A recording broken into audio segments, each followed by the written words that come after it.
Kolkata night rider বনাম Gujarat Titans match হতে চলেছে কেকেআরের কাছে নতুন করে স্বপ্ন দেখার ম্যাচ। হ্যাঁ, এই বছরে কেকেআরের আর সেরকম কিছু করার আছে বলে তো মনে হচ্ছে না।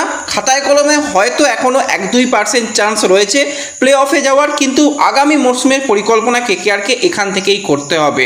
অনেক তো হলো সিনিয়র প্লেয়ারদের চান্স দেওয়া, এবার কিছু ইয়াং প্লেয়ারকে সুযোগ দেওয়া হোক, যাদের কিন্তু অবশ্যই একটা তো চেষ্টা থাকবে যে কেকেআরের হয়ে ভালো করার। তো কেকেআর কি বেস্ট প্লেইং 11 এই গুজরাটের বিরুদ্ধে নামাতে চলেছে? পাথিরানা এলে কেকেআর কতটা শক্তিশালী হবে? গুজরাটকে কি কেকেআর হারাতে পারবে? হেড টু হেডের রেকর্ডই কি বলছে? সমস্তটা নিয়েই আলোচনা রয়েছে এই ভিডিওতে। ইন্টারেস্টিং ভিডিও হবে, শুরু থেকে শেষ পর্যন্ত দেখো। ভিডিও ভালো লাগলে সকলে একটু লাইক শেয়ার করে দিও, আর যারা চ্যানেলে প্রথমবারের জন্য এসেছো মনে করে চ্যানেলটাকে সাবস্ক্রাইব করে নিও, তাহলে প্রিয় দলের খেলার সমস্ত আপডেট তোমরা এখানে পেয়ে যাবে। তো চলো আর দেরি না করে ভিডিও শুরু করা যাক। তো আজকের দিনে দাঁড়িয়ে কিন্তু কেকেআর রয়েছে 11 ম্যাচে মাত্র 9 পয়েন্ট নিয়ে পয়েন্টস টেবিলের 8 নম্বর পজিশানে। সেখানে গুজরাট টাইটান্স যা খেলেছে ভাই, আলাদাই কিন্তু তারা কিছু ক্রিকেট খেলে আসছে। সেখানে গুজরাটের নামের পাশে কিন্তু কোনো রকম লাল বাতি দেখতে পাবে না। তারা লাস্ট 5টা ম্যাচ কিন্তু জিতে খেলতে আসছে, এবং গুজরাটের কাছে লক্ষ্যই থাকবে যে কেকেআরকে হারিয়ে দিয়ে তারা অবশ্যই একদম কোয়ালিফাই হয়ে যাওয়া। যেরকম তাদের নেট রান রেট রয়েছে, তারা 16 পয়েন্ট ম্যাজিক ফিগারে পৌঁছে গেছে। এখান থেকে তারা তো কোয়ালিফাই করে যাবে, এটুকু আশা করা যেতে পারে। এবং গুজরাটের কাছে এখনও 2টো ম্যাচ রয়েছে, 2টো ম্যাচের মধ্যে 2টো জিতলে তো তারা টপ 2-এ ফিনিশ করবে, যেটা তাদের প্রাইমারি লক্ষ্য থাকবে, এবং চেষ্টা থাকবে প্লে অফে কোয়ালিফাই করা। যেরকমভাবে তারা ক্রিকেট খেলেছে, অসাধারণ কিন্তু ক্রিকেট খেলেছে শুভমন গিলের পুরো টিম ওয়ার্কে কিন্তু গুজরাট সেরা। কেকেআরও কিন্তু একটা ছন্দ ফিরে পেয়েছিল, পরপর তারা ম্যাচ হেরে যাওয়ার পরও কিন্তু তারা পরপর 4টে ম্যাচে কামব্যাক করে, কিন্তু লাস্ট ম্যাচে গিয়ে সেই অঘটন ঘটে, যেটা অনেক আগেই হয়তো ঘটা দরকার ছিল। কেকেআর কিন্তু আবারও ম্যাচ হেরে যায়, যেখানে প্রত্যেকটা ম্যাচ কেকেআরের কাছে মাস্ট উইন ম্যাচ ছিল, সেখানে কেকেআর ম্যাচ হেরে গিয়ে পিছিয়ে পড়েছে। কেকেআরের এখন যদি খাতায় কলমে অঙ্ক বলো তো সম্ভাবনা 1-2% রয়েছে। তো কেকেআরের কাছে কিন্তু দলে অনেক প্লেয়ার রয়েছে যারা কিন্তু ভালো কিছু করতে পারে, করার মতন তাদের কাছে ক্ষমতা রয়েছে। কারণ কেকেআরের কাছে যে সমস্ত প্লেয়াররা বেঞ্চে থাকে তাদের নিয়েই একটা প্লেইং 11 বা প্লেইং 12 বানিয়ে দেওয়া সম্ভব রয়েছে। সেখানে আমরা দেখতে পাচ্ছি, যদি আমরা ব্যাটসম্যানদের লিস্টের মধ্যে তাকাই, সুযোগ তো এখনও পর্যন্ত পেল না তেজস সিং ধাইয়া, রাহুল ত্রিপাঠী। যেই রাহুল ত্রিপাঠী একটা সময় কেকেআরের হয়ে ব্রিলিয়ান্ট খেলেছিল, তাদের একটুও সুযোগ দেওয়া হলো না। এছাড়া যদি আমরা তাকাই যে অলরাউন্ডারদের দিকে, তো সেখানে কিন্তু সার্থক রঞ্জন, যেই প্লেয়ারটার দিকে পার্সোনালি আমার খুব নজর ছিল যে সে কীরকম করে, দাক্স কামরার মতন প্লেয়ার, যাকেও কিন্তু কেকেআর সুযোগ দেয়নি। রাচিন রবীন্দ্র তো টাটা বাই বাই করে বাড়ি চলে গেছে, তাকেও সুযোগ দেওয়া হয়নি। এবং বোলারদের মধ্যে সেখানে প্রশান্ত সালাঙ্কি চেন্নাই সুপার কিংস দলে অনেক দিন ধরে ছিল, সেও কিন্তু একজন অন্যরকম স্পিনার রয়েছে, তাকে সুযোগ দেওয়া যেত, তাকে সুযোগ দেওয়া হয়নি। উমরান মালিক তো সুযোগ পেলই না। খারাপ লাগছে ব্লেজিং মুজারবানির জন্য। শুরুটা ভালো করেছিল মুজারবানি, কিন্তু মুজারবানিকে টিম কম্বিনেশনের জন্য নাকি খেলানো গেল না। মানে আর কিছু বলার নেই, সেখানে প্লেয়ারদের নিয়ে আসা হচ্ছে, তাদের যদি না সুযোগ দেওয়া হয় তারা খেলবে আর কি, তো কিছু বলার নেই। তো সেখানে কেকেআর কি পরিকল্পনা করতে পারে?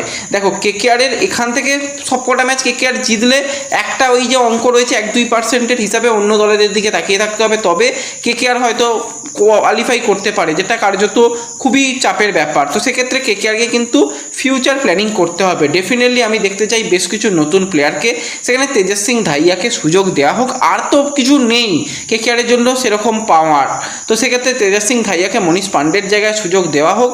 ফিন অ্যালেন ওই একটা ম্যাচে 100 রান করেছে, এরকম সিজনে ও যদি 14টা ম্যাচ খেলে তোমাকে 2 থেকে 3টে ম্যাচ জিতিয়ে দেওয়ার ক্ষমতা রাখে, বাদবাকি ম্যাচে ফ্লপই হবে, সেটা জানা কথা। টিম সাইফাটও এমন কিছু চলেনি। রহমান পাওয়েলকে নেওয়া হয়েছে মূলত ভালো ফিল্ডার হিসাবে, তো সেও যে ব্যাটে খুব বেশি কিছু করেছে সেরকম নয়, কয়েকটা ম্যাচে কিন্তু মোটামুটি করে দিয়েছে। তো এই জায়গাতে কিন্তু অবশ্যই সার্থক রঞ্জনকে একটু কেকেআর ট্রাই করতে পারে। ডেফিনেটলি অনুকূলের ভালো সিজন গেছে, খারাপ নয়, কিন্তু একটু তো নতুন প্লেয়ারকেও ট্রাস্ট করতে হবে। সেখানে সার্থক রঞ্জন, দাক্স কামরাদের যদি কেকেআর সুযোগ দেয় ডেফিনেটলি ভালো হবে। এবং পাথিরানাকে 18 কোটি টাকা দিয়ে নিয়ে আসার পর, পাথিরানা তো প্রথমের দিকে খেললই না, তার ইনজুরি সমস্যা, রিকভারি সমস্যা ছিল। তারপরে যা হলো যে পাথিরানা এসে বসে রয়েছে কিনা, তাকে টিম কম্বিনেশনের জন্য খেলানো যাচ্ছে না, এর থেকে লজ্জার আর কিছু নেই। সেখানে পাথিরানাকে অবশ্যই এই ম্যাচে তো আনা দরকার। সৌরভ দুবে খুব একটা খারাপ বোলিং করেনি লাস্ট ম্যাচে, সৌরভকে আর একটু ট্রাস্ট করতে পারতো।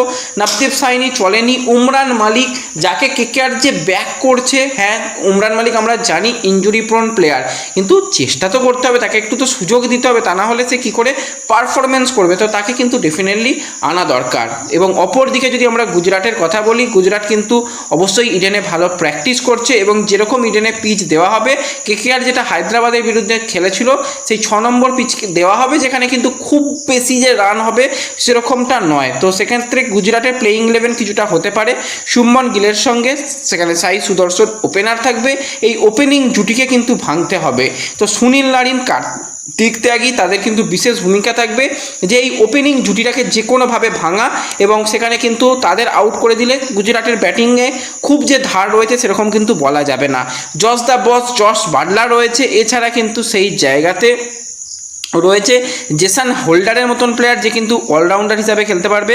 নিশান্ত সিন্ধু, ওয়াশিংটন সুন্দর যথেষ্ট ভালো খেলছে এবং ভালো করছে এবছর ওয়াশিংটন সুন্দর। রাহুল ত্রিপাঠী, এছাড়া কিন্তু রয়েছে তাদের কাছে রাশিদ খান, কাগিসু রাবাদা, মোহাম্মদ সিরাজ, আরশাদ খানের মতন প্লেয়ার রয়েছে। ইম্প্যাক্ট প্লেয়ার হিসাবে কিন্তু অবশ্যই সেই কেকেআরের প্রাক্তন প্লেয়ার তাকেই, প্রসিদ্ধ কৃষ্ণা তাকেই কিন্তু নিয়ে আসার একটা চিন্তাভাবনা থাকবে। গুজরাট খুব একটা তাদের প্লেয়িং 11-এ চেঞ্জ করবে না, কিন্তু কেকেআরের ডেফিনেটলি কিছু চেঞ্জ করা দরকার। ভরুনের দিকে নজর দেওয়া হবে। ভাই ভরুনকে ইনজুরি পেয়েছে, ইনজুরি থেকে ব্যাক করছে, ঠিক আছে আর একটা ম্যাচ রেস্ট দেওয়া হোক, এমন কিছু তো ভরুন এসে কেকেআরকে কিছু করতে পারবে না। হ্যাঁ অবশ্যই 4টে ওভার ভালো বোলিং দেবে, তো একজন ইনজুরি পেয়ে যখন রয়েছে তাকে একটু বেঞ্চে রাখাটাই ভালো। সেই জায়গায় ডেফিনেটলি যদি একজন দক্ষ কামরা বা সার্থক রঞ্জন বা প্রশান্ত সালাঙ্কির মধ্যে কোনো একটা প্লেয়ারকে ট্রাই করা যায়, কিংবা উমরান মালিককে যদি নিয়ে আসা যায় খুবই ভালো। ভৈভব আরোরা তো অনেক বছর খেলছে এবং ভৈভব আরোরা এই বছর মোটামুটি 4 ওভার বল করলে তোমাকে অ্যাভারেজ 40+ রান তো দেবেই। তো 10-এর ইকোনমি বা 11-র ইকোনমিতে সে কিন্তু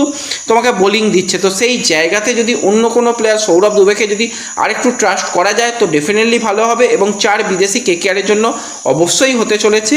এক্ষেত্রে কিন্তু ফিন অ্যালেন এবং তার সাথে ক্যামেরন গ্রিন, সুনীল নারিন এবং তার সাথে মাত্রা পাতিরানাকে আনতেই হবে, কোনো কথা হবে না। পাতিরানাকে ছাড়া কেকেআর কিন্তু যথেষ্ট চাপ হবে এবং এই দলের গুজরাট দল কিন্তু যথেষ্ট ব্যালেন্স দল, তাদের বিরুদ্ধে কিন্তু ভালো করতেই হবে, তা না হলে কিন্তু কেকেআরের ম্যাচ জেতা সম্ভব নয়। এবং যত চেষ্টা করতে হবে যে ইয়াংস্টারদের সুযোগ দেওয়া, নেক্সট ইয়ারের পরিকল্পনা করা। দিল্লি যেটা করেছে অনেকগুলো প্লেয়িং 11-এ চেঞ্জ করে তারা নেক্সট ইয়ারের পরিকল্পনা করছে, সেই রকমভাবেই কেকেআরকেও করতে হবে যে এবছরে তো যা হওয়ার হয়ে গেছে, খুব লো চান্স রয়েছে কোয়ালিফাই হওয়ার। তো আগামী মরশুমের পরিকল্পনা করে নতুন প্লেয়ারদের ট্রাস্ট করে একটু অ্যাগ্রেসিভ ক্রিকেট খেলে অন্তত লাস্টের কয়েকটা ম্যাচে একটা সম্মানজনক রেজাল্ট, অন্তত যদি ওই 6 নম্বর বা 7 নম্বর জায়গাতেও কেকেআর ফিনিশ করে সেটা তো ভালোই হবে।